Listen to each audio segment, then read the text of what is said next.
안녕하세요. 저는 노회랑제빈 연구소에서 일하고 있는 김민이라고 합니다.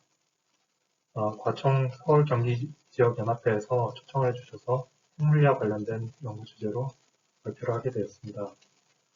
지난 발표하신 분들이 대부분 우주에 관련된 발표를 하셔서 저도 이제 핵물리 분야 중에 하나인 이제 우주와 관련된 핵물리를 소개하려고 하고요.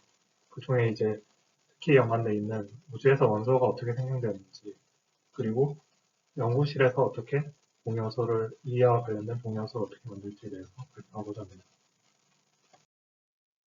저에 대해서 간략하게 소개를 하자면 저는 서울대학교 물리천문학부에서 학사와 박사를 마치고 졸업한 뒤에는 프랑스에 있는 간일 가속기 연구소에서 박사학위 과정으로 2년 동안 연구를 진행했습니다. 그 다음엔 현재 있는 프랑스 로에 랑제빈 연구소에서 과학자로 핵물리 분야를 연구하고 있고, 핵물리 분야 안에서도 핵 구조와 핵 반응 연구를 하고 있습니다.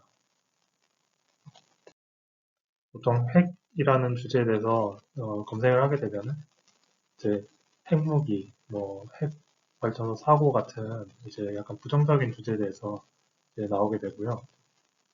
또 핵물리를 한다고 하면 대부분 이런 주제와 관련된 일을 한다고 생각하시는 분들이 많을 겁니다. 하지만 실제로 핵물리를 하는데 이런 주제도 많이 나오지만은 사실 우리가 어디서 우주에서 어떻게 생성됐는지 이런 주제에 대해서도 연구를 많이 진행하고 있습니다. 그래서 오늘은 이런 주제에서 설명을 하고자 하는데요. 이제 또 본론으로 들어가기 전에 이제 핵물리가 기본적으로 어떤 것을 다루는지에 대해서 설명해 보고자 합니다. 이제 화학이나 아니면 신소재 이런 물질들을 다루는 분야에 있어서는 이제 원소가 원자가 이제 가장 작은 단위죠. 이제 원자는 또 전자랑 이제 원자 핵으로 이루어져 있는데 전자의 개수에 따라서 또는 이제 원자 핵 안에 이제 양성자의 개수에 따라서 이제 얘의 성질이 정해져 있다. 그래서 얘를 이제 그 나타낸 게 이 원자 주기율표고요. 그래서 얘가 이제 일종의 기본 블럭으로 나타낸다고 할 수 있죠. 이 핵물리에서는 이제 그 원자 안에 이제 원자 핵, 그리고 그 안에 이제 원자 핵 안에 양성자와 중성자로 있는데 이제 양성자는 이제 양의 그 전하를 띠고 있어서 서로 밀쳐내려는 힘이 있는 반면에 이 중성자는 그 원자 핵력을 가지고 일종의 이제 그 풀같이 양성자와 서로 다른 중성자를 붙이는 이런 역할을 하게 됩니다. 그래서 이제 원자에 그 원자 주기율표가 있다면은 이제 그 핵물리에서는 이제 양성자와 중성자 이 두 가지로 이루어져 있으니까 이제 핵 도표가 있는데요. 이걸 좀 더 자세히 보면 이제 그 주기율표 같은 경우에는 이제 양성자 또는 이제 전자의 개수 순으로 이제 얘를 그 도표를 정의할 수 있는 반면에, 그래서 일종의 이제 1차원적인 그 도표인데 이제 얘를 성질별로 이제 층으로 나타낸 거죠. 하지만 이제 핵물리학자 같은 경우에는 이제 양성자와 양성자와 중성자 이 두 개로 그 두 개의 기본 그 블록이 있기 때문에 얘를 이제 1차원적으로 나타낼 수 있고 2차원적으로 이제 양성자 개수와 중성자 개수로 이제 나타낼 수 있습니다. 그리고 양성자 개수 경우에는 이제 그 주기율표 같이 이제 양성자 개수에 따라서 수소, 헬륨, 리튬, 베릴륨 이런 순으로 이제 쭉 나타낼 수 있고, 이제 얘 그 양성자 개수에 따라서 이제 그 중성자 개수가 다르면 얘를 이제 동위원소라고 부르죠. 그래서 동위원소가 이제 이 X축으로 이제 나타낸 것을 볼 수 있습니다. 그리고 핵도표를 좀 더 자세히 보면은 색깔이 좀 알록달록하게 되어 있죠. 이제 보면은 중앙에 이제 이 선들이 검은색으로 나타내는 부분들이 있고, 주위로 가면 이제 좀 더 옅은 색깔로 나타날 수 있죠. 그래서 이 색깔이 나타나는 거는 이 중앙에 있는 녀석들은 이제 안정된 동위원소. 그러니까 그냥 밖에 놔둬도 얘가 변하지 않는 이런 애들을 이제 안정적 동위원소들이라고 하고, 이제 밖으로 나가면 이제 방사선 동위원소라고 해서 얘가 이제 베타 붕괴나 때에 따라서 이제 더 무거운 애들 같은 경우에는 알파 붕괴 또는 이제 피션 같은 작용으로 이 상태를 유지하지 못하고 이 다른 원소로 바뀌는 애들을 나타냅니다. 그래서 우리가 이제 보통 방사능이 위험하다 할 때 나오는 애들이 이제 불완전 반사성 동요소들이 이제 우리 주위에 있거나 할 때 이제 이런 걸 위험하다고 보통 얘기를 하죠. 자, 그래서 이제 본론으로 들어가서 이제 우리 몸 안의 원소들을 어떻게 생겨나는지 이제 알아볼 생각입니다. 그래서 먼저 우리 몸 안에 원소들이 어떤 것이 있는지부터 알아야 되겠죠. 그래서 보면은 우리 몸 안에 있는 원소들은 대부분 이제 이건 무게로 이제 나타내는 건데요. 이제 산소, 탄소, 그리고 수소, 또 질소로 이루어져 있습니다. 그리고 나머지 이제 아덜스라고 붙여있는 애들이 이제 또 나머지 부분에 이루어지는데요. 보면은 이제 우리 몸 안에 이제 물이 많으니까 이제 산소랑 수소가 많이 있고 또 단백질, 뭐 탄수화물, 지방 이런 애들은 이제 그 탄소랑 이제 수소 그리고 질소가 대부분 포함되어 있기 때문에 얘네들이 또 많은 양을 차지합니다. 하지만 이런 원소들이 이제 우주의 시작부터 있었던 건 아니고요. 다 이제 어떤 과정을 통해서 생겨나는데 이 과정들을 자세하게 설명해 드리고 그 중에 이제 제가 어떤 연구를 하고 있는지 설명을 해드리고자 합니다. 그래서 맨 처음에 이제 가장 가벼운 원소들, 이제 수소, 헬륨, 그리고 리튬 이런 애들은 이제 어디서 왔는지 먼저 설명해 주자면 얘네들은 이제 우주가 생겨난 지 10초에서 20분 사이, 그러니까 굉장히 짧은 시간 안에 이제 빅뱅 직후에 생겨난 애들입니다. 그래서 얘네들 같은 경우에 이제 또 수소가 생겨서 수소가 이제 그 핵융합반을 통해서 헬륨이나 리튬으로 이제 바뀌는 이런 과정을 거쳤죠. 이제 그리고 하지만 좀 더 무거운 애들, 그러니까 베릴륨부터 시작하는 이 무거운 쪽 산소까지 이 무거운 아이들은 이 빅뱅에서부터 생겨났던 게 아니라 사실 그 다음 그 빅뱅이 지난 뒤 아주 오랜 시간 동안 천천히 생겨나는 물질들인데요.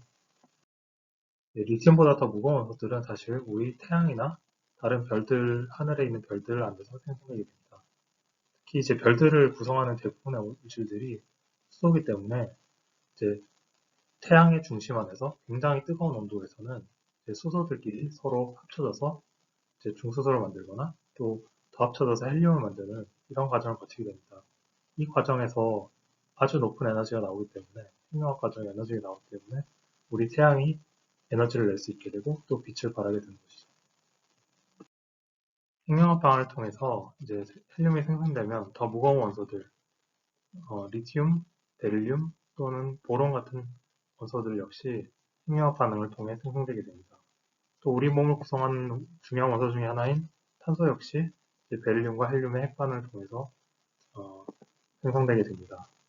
또 이것보다 더 무거운 원소들 같은 경우에는 그리고 이제 탄소보다 더 무거운 산소나 질소 같은 경우에는 우리 태양에서는 같은 이제 가벼운 천체들에서는 아주 적은 양밖에 만들어지지 못하고 대개는 이제 적색거성이나 청색거성 같은 아주 더 무거운 이제 큰 별들에 의해 생성되게 됩니다. 왜냐하면 그 중심의 온도가 굉장히 높기 때문에 그 안에서는 이제 더 무거운 핵반응이 더 큰 핵반응이 일어날 수 있는 것이죠.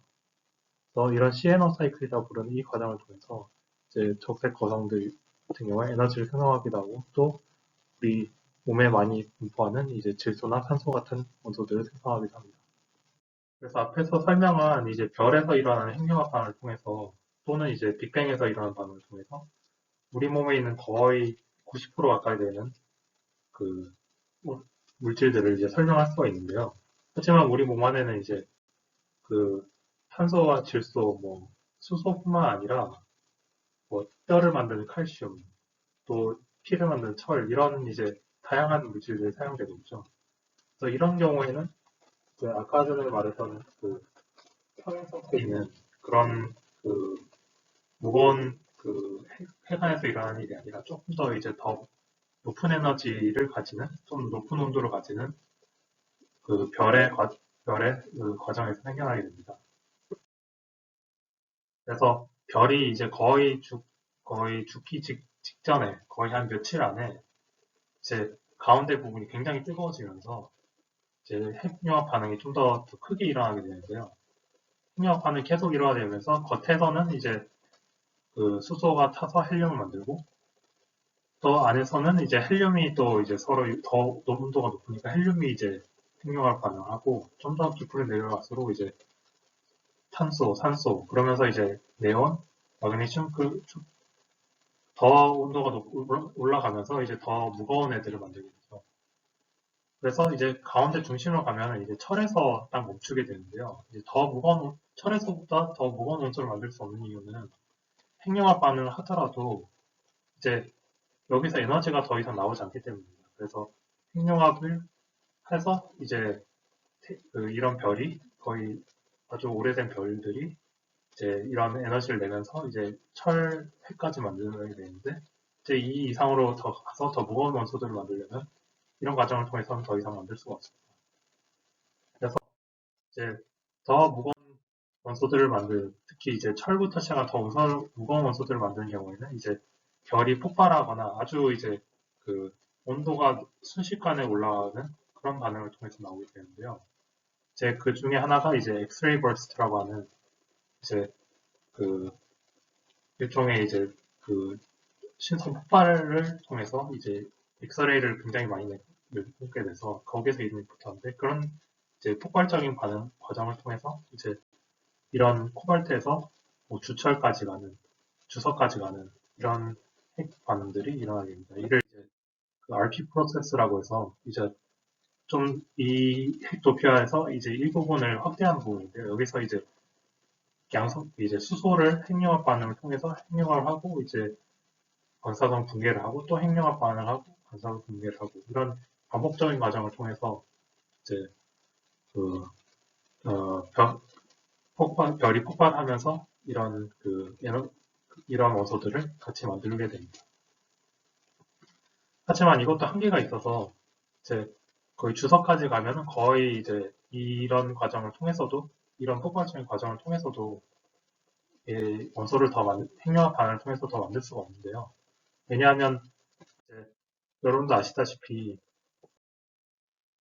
이때까지 드렸던 얘기를 간략하게 종합을 하자면은 우리가 이제 헬륨이나 철 같은 이런 무거운 원소들을 만드는 과정은 이제 태양이나 뭐 적색 거성 같은 별 안에서 그 양성자를 다른 원소와 합쳐져서 뭐 수소와 다른 원소가 합쳐져서 이제 새로운 원소들을 만드는 이런 과정으로 이루어졌습니다. 특히 점점 더 무거운 원소를 만들기 위해서는 이제 온도가 더 높아져서 즉 이제 이 안에 서로 부딪힌 에너지가 더 높아져야 이런 핵융합 반응이 일어나는데요. 이제 더 무거운 원소를 가면 갈수록 특히 이제 이 핵융합 반응이 만드는 에너지도 적어지지만은 또 그와 마찬가지로 서로 밀어내는 힘, 이제 쿨롱 힘이라고 하는데 이 서로 이제 양전하를 띤 두 입자들이 만나서 핵융합 반응을 하기 때문에 이제 점점 더 무거운 이제 뭐 철이나 점점 더 무거운 주철 같은 이제 물질들이 생겨나면은 얘들이 더 핵융합 반응을 하려면 더 높은 그 에너지로 얘들을 때려야 반응이 일어나기 때문에 이제 더 무거운 원소들은 이런 핵융합 반응으로 만들어지기 힘듭니다. 그래서 우리 몸 안에 이제 더 무거운 물질들도 쓰이는데 특히 이제 금이나 뭐 우라늄 같이 우리가 뭐 몸 안에 아주 소량 존재하더라도 뭐 다른 물질도 많이 쓰는 이런 그 광석들 같은 경우에는 우리 지표상에 상당히 많이 존재하고 있죠. 이제 이런 것들은 도대체 별에 어떻게 생겨날까? 이런 의문을 가질 수 있습니다. 이제 이런 더 무거운 물질들 같은 경우는 이제 수소로 이용한 핵융합 반응이 아니라 이제 중성자를 이용한 반응. 그러니까 중성자 같은 경우에는 전하를 띄지 않으니까 서로 밀쳐내는 힘이 작용하지 않아서 얘는 계속 반응을 해서 더 무거운 물질로 갈 수가 있죠. 특히 그런데 이제 중성자가 만들어지기 위해서는 앞에서 봤던 이런 우리 별 안에서도 뭐 중성자가 조금은 만들어질 수 있지만은 아주 폭발적으로 많이 만들어지는 반응에서 좀 더 이제 더 많은 더 무거운 물질들이 나오겠죠. 이제 그런 폭발적으로 많은 중성자를 만들어낼 수 있는 이제 우주에서의 이런 과정이 이제 두 가지의 후로 생각되는 게 하나는 이제 초신성 폭발과 또 이제 하나는 중성자 별이 합쳐지는 그런 과정을 통해서 생겨난다고 이제 과학자들이 생각을 하고 있습니다. 그래서 여기 동영상을 하나 보여드리는데요. 이거 같은 경우에 이제 그 과학자들이 그 시뮬레이션을 통해서 그 초신성 핵발이 일어났을 때, 초신성 폭발이 일어났을 때 이제 초신성 안에서 어떤 원소들이 생성되는지를 보여주는 그런 그래프입니다. 그래서 이제 처음에 보시면은 얘가 그 안정된 원소 근처에 그 안정된 원소 근처에 존재하다가 이제 갑자기 초인성 폭발하면서 중성자를 막 먹어서 거의 그 아주 중성자가 많은 이런 동연소로 옮겨가는 걸 볼 수 있죠. 그리고 여기 보시면은 이런 특별한 이제 선들을 해서 얘들이 약간 좀 그 일종의 병력 현상을 일으키는 걸 볼 수 있는데요. 이런 원소들이 이제 나중에 그, 그 연구를 하는 데 있어서 중요한 역할을 합니다. 그래서 이런 이제 폭발적인 그 별 안에 그 중성자 포획 반응들이 일어나는 걸 보는데 이 반응들이 다 아주 불안정한 방사선 동연소로 가는 걸 볼 수 있습니다. 그래서 우리가 이런 무거운 원소들이 생성하는 걸 이해하기 위해서는 이런 불안정한 방사선 동연소, 이런 그 중성자가 많은 방사선 동연소를 연구를 해야 우리가 어떻게 이제 우리의 그 원소들이 어떻게 생겨나는지를 연구할 수 있습니다.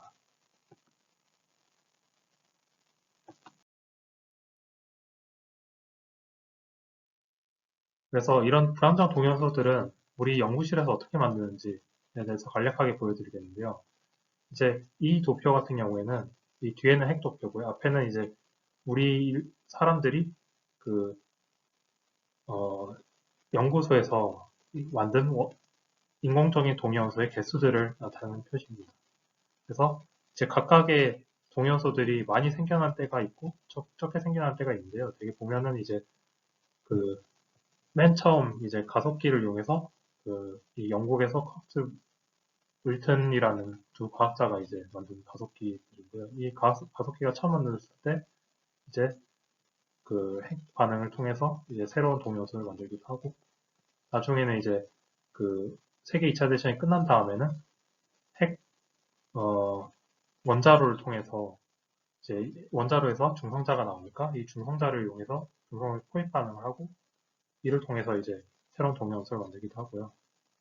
최근에 많이 쓰이는 방식은 이제 가속기를 이용해서 가속기에서 나오는 거의 빛에 가까운 속도로 나오는 이제 입자를 뭐 더 무거운 이제 그 물질들이나 이런 데 때려서 나오는 핵 반응을 이용해서 만들거나 아니면 오히려 무거운 입자를 이제 빛에 가까운 속도로 때려서 나오는 이제 원소들을 이제 그 걸러내고 포획해서 이 새로운 동위원소들을 만들게 됩니다. 그래서 우리나라에서도 약간 이야기가 옆으로 빠졌지만 우리나라에서도 이제 새로운 동위원소를 만드는 연구를 진행하고 있는데요. 특히 이제 최근에 이제 라온이라는 가속기를 우리나라에 짓게 돼서 그 불안정 동위원소들을 만들고 연구하는 이제 시설을 우리나라에서 짓고 있습니다. 다시 이제 본론으로 들어가서 이제부터는 이제 제가 연구한 주제에 대해서 좀 더 알아볼 텐데요. 약간 전문적인 내용이라서 뭐 어렵거나 이해가 하기 힘드시더라도 이제 모두 이제 제가 설명이 부족한 탓이니까 모르시면 넘어가셔도 괜찮습니다. 이제 낙한차의 불안정 동위원소 연구를 제가 진행하는데요. 이제 아까 전에 앞에서 보셨던 그,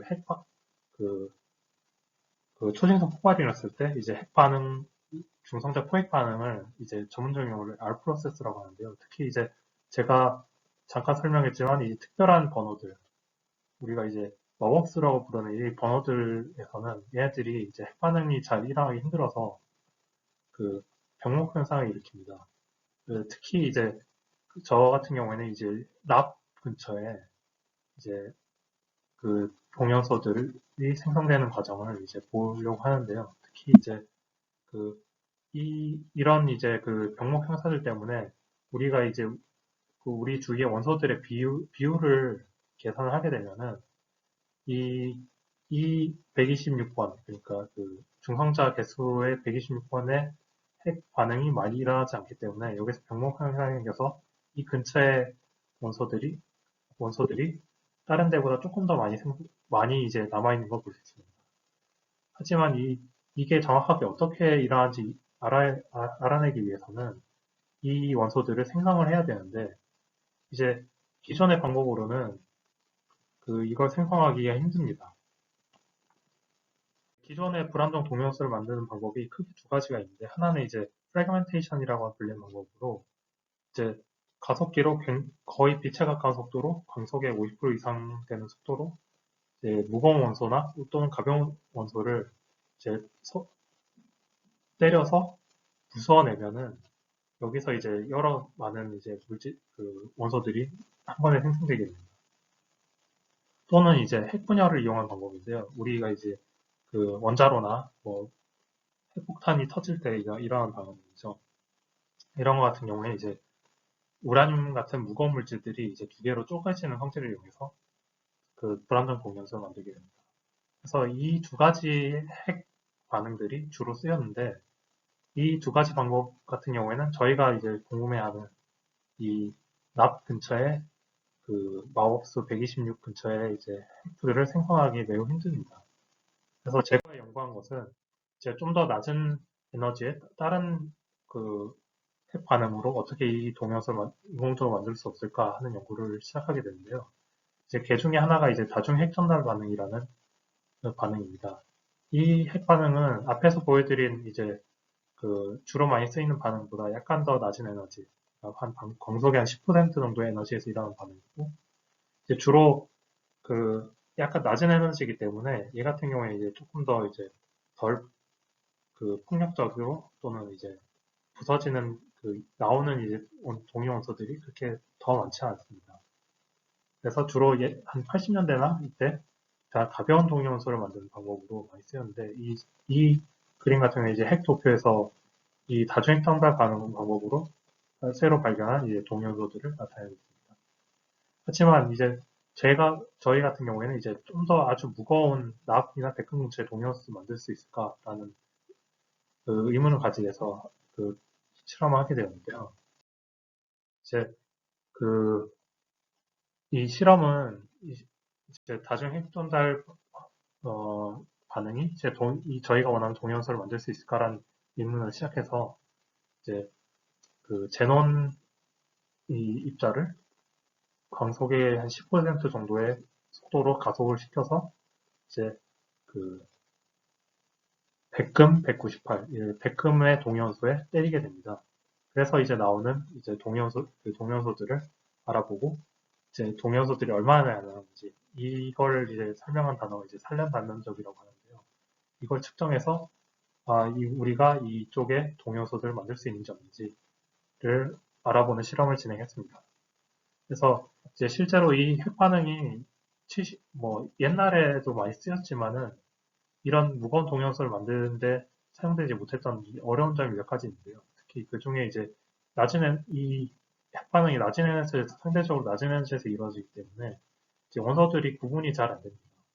그리고 또 핵반응이 일어나서 나오는 이제 물질들이 서로 좀 퍼져서 나오기 때문에 얘를 모아서 핵반응에 나오는 애들을 모아서 분석하기가 약간 어렵습니다. 그래서 이제 해결 방법으로 프랑스에 있는 간일 연구소의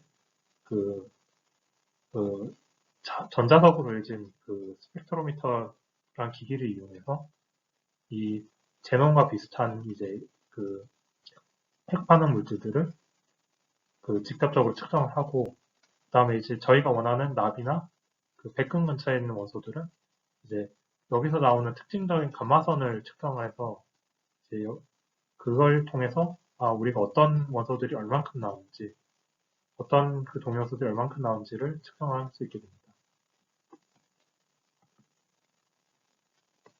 그래서 이런 앞에 있는 실험의 결과에 대해 설명하고자 합니다.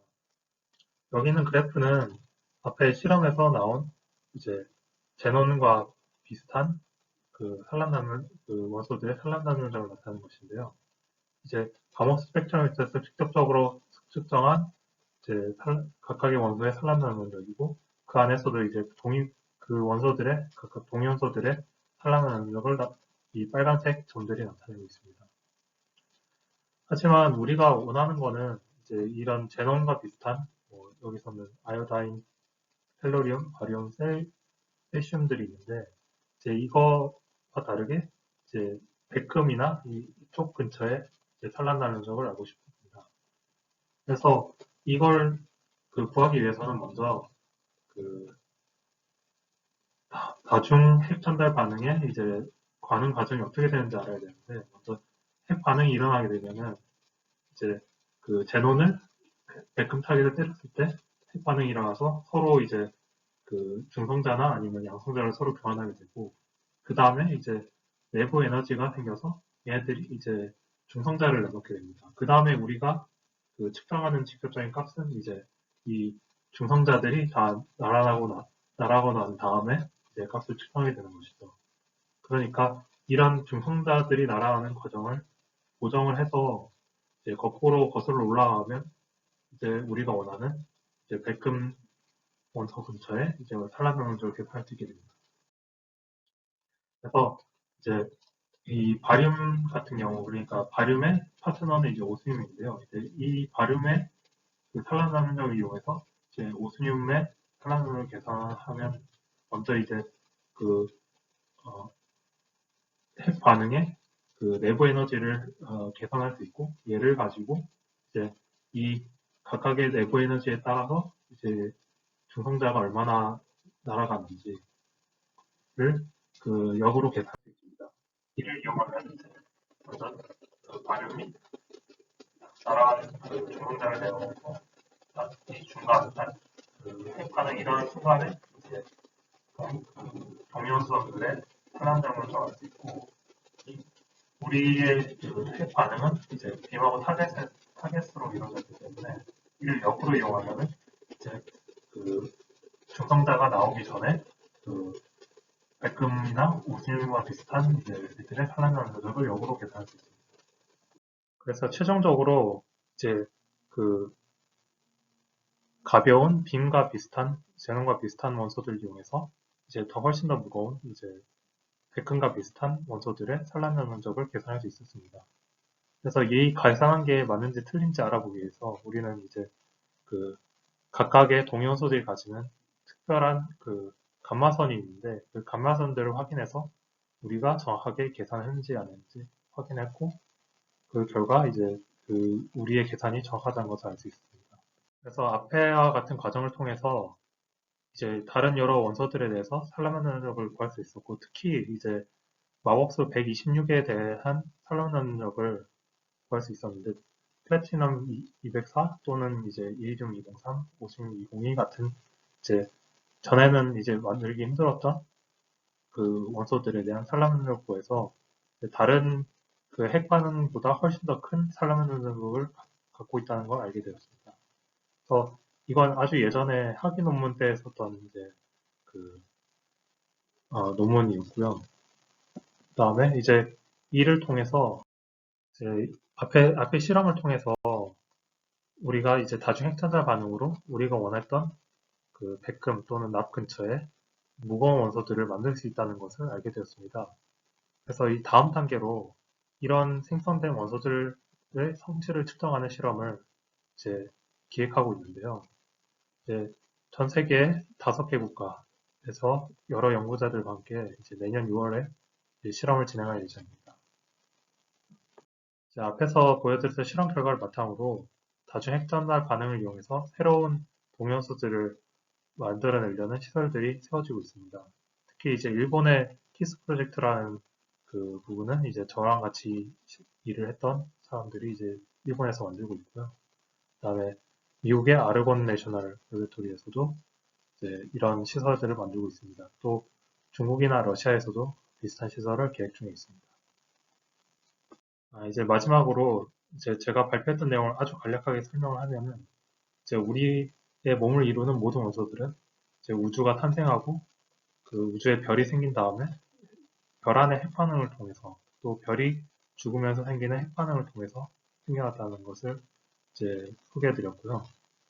그리고 저 같은 과학자들은 이제 이 과정들이 이제 구체적으로 어떤 식으로 일어나는지 더 연구를 하기 위해서 새로운 동위원소들을 만들거나 만들어진 새로운 동위원소들을 연구하는 일을 하고 있습니다. 네, 이때까지 들어주셔서 감사합니다.